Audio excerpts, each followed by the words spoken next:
माघ महिन्याच्या शुक्ल पक्षाची चतुर्थी ही माघी गणेश चतुर्थी किंवा विनायक जयंती म्हणून साजरी केली जाते। आजचा दिवस गणेश जयंती म्हणूनही साजरा केला जातो। माघी गणेशोत्सवाच्या निमित्ताने दादरमधल्या सिद्धिविनायक मंदिरात भाविकांची गर्दी पाहायला आता मिळते।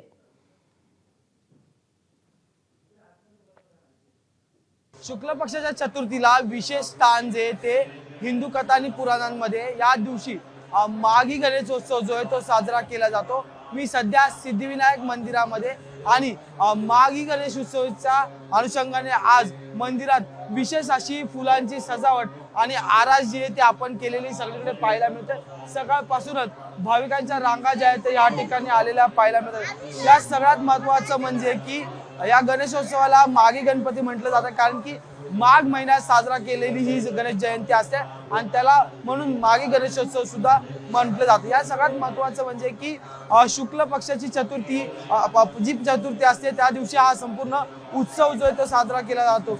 याच पार्श्वभूमीवर आज संपूर्ण या मंदिरात फुलांची एक वेगळी आरास जी आहे ती केलेली आपल्याला पाहायला मिळते। जय गणपती बाप्पा मोरया या नावाचा जयघोष होताना पाहायला मिळते। तसंच माझ्या मागच्या समोरच्या बाजूला जी आहे ती पूजा अर्चना जी आहे ती सकाळपासूनच सुरू झालेली आपल्याला पाहायला मिळते। सकाळपासून गणेशोत्सव जप असेल, गणपती मंत्र जप असेल तो सुद्धा सुरू आहे। वेगळी पूजा अर्चना जी आहे ती सुरू असलेली पाहायला मिळते। त्यामुळे या गणेश चतुर्थीचा आणि माघी गणेशोत्सवाच्या निमित्ताने आता मोठा उत्सव साजरा होताना पाहायला मिळतो। त्यामुळे आज किती भक्तगण या बाप्पाच्या नतमस्तक होतील हे पाहणं महत्त्वाचं ठरणार आहे। व्हिडिओ जर्नलिस्ट दीपेश महाजनसह मी अजय माने, एबीपी माझा मुंबई। एबीपी माझा, उघडा डोळे बघा नीट।